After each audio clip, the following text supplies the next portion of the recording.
"What the hell is that?" the girl said in a harsh whisper. The boy responded only by contorting his face as he neared Anaya. "Do you have a pass?" Raymond said, his voice loud and authoritative. The girl's nose flared in irritation as she flashed a yellow slip of paper in front of Raymond, then rolled her eyes in exaggerated annoyance. "If you want to keep the school safe," the boy said, a look of disgust on his face as he glanced at Anaya, pulling his girlfriend closer to him, "then worry about that terrorist you're escorting." The girl snickered. "You wouldn't want to be party to killing innocent students." Anaya's eyes widened in shock and embarrassment, but the boy and girl had already turned away. Assalamu alaikum. I'm ready to review my next book written by a native-born American Muslim woman writer. This time I chose Muslim Girl by Zakiyyah. It is a young adult novel that follows Anaya. She's an American Muslim girl whose mother converted to Islam, got married, and moved her and Anaya to a Muslim country to start a family. The book starts off 7 years after Anaya has been living in the Muslim country, when her family decides to return back to the United States. Initially, Anaya is very excited about the idea of going back to the United States and becoming reacquainted with her father, whom she hasn't been able to spend enough time with. However, her excitement is quickly dashed when she encounters these teens the first time she's at her high school. They react very negatively to the way that she's dressed. She's in all black.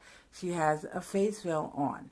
Anaya quickly discovers that it's one of many times that she becomes the focus of a lot of negative attention. And the last thing any teenage girl wants is to be the center of a lot of negative attention. Anaya quickly realizes that the way that she dresses draws that negative attention.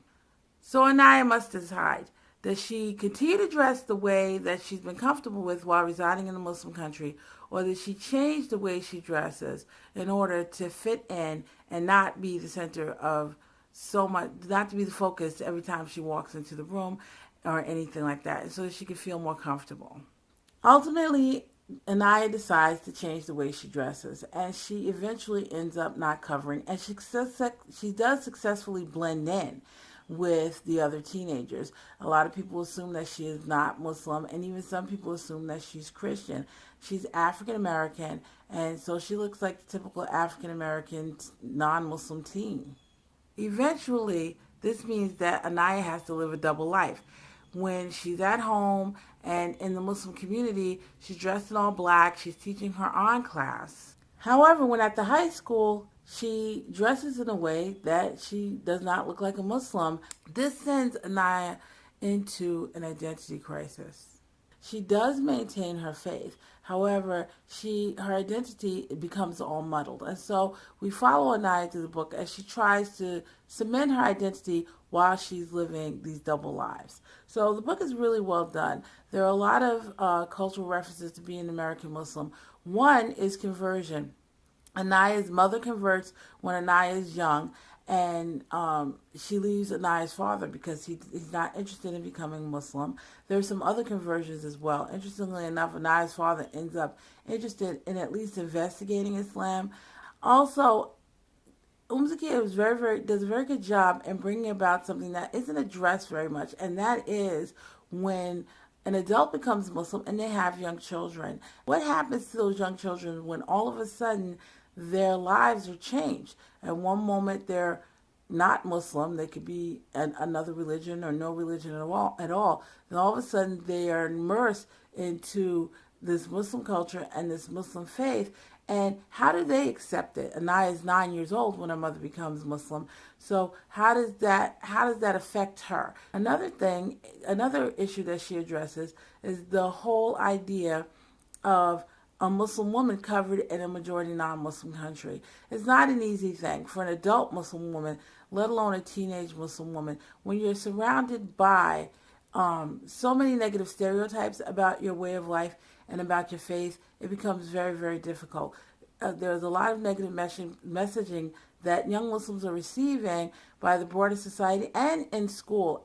Khaled Beydoun does a really good article, when clocks are bombs, where he writes about the bullying that Muslim young Muslims go through in school. So this is something that is significant. Also, there is a Muslim girls camp, Camp ISMAH. When I interviewed the director of Camp ISMAH, why did she start this sleepaway camp for Muslim girls? She said that she as an educator in New York City school system, she sees Muslim girls all the time start off the school year wearing their khimar, and because of certain pressures, they end up removing them. So she wanted to have a space where they can embrace their faith, embrace their Muslim identity. So this is something that's significant. So I think that Zakiyyah does a really good job in bringing all of that out.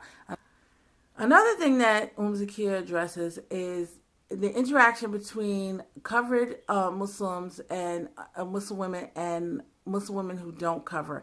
In the school, Anaya does not cover. However, there is a young Muslim girl who does cover. And so her and Anaya have a lot of interactions. And the conversations that they have are very, very interesting.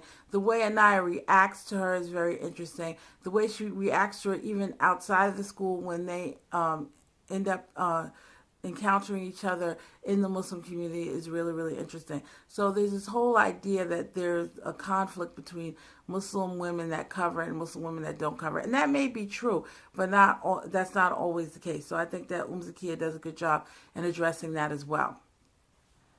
Another thing that Zakiyyah addresses is dress. Muslim women have to decide all the time whether or not they're going to dress in a way that makes them obviously Muslim. This is something that Muslim men don't necessarily have to go through. There are a couple of conversions of men in the book.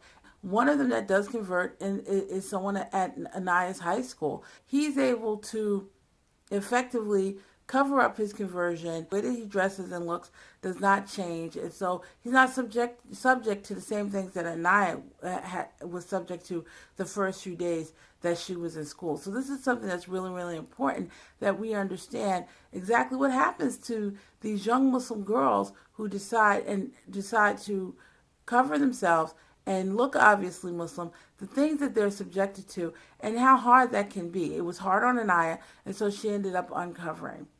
Ultimately, this is a really, really good book about identity, about the identity crisis that young Muslims may go through and how they decide to navigate through the society.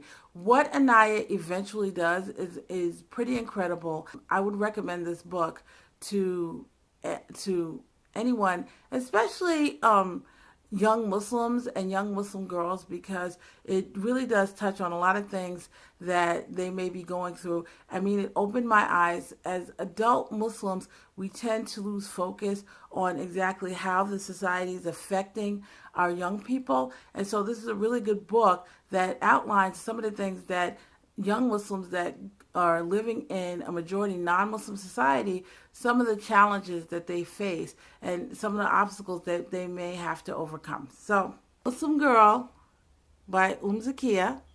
Check it out. And if you want to know more about the work that I do with native-born American Muslims, I will attach a link in the description section. And as soon as I get a minute, I'll review another book. Assalamu alaikum.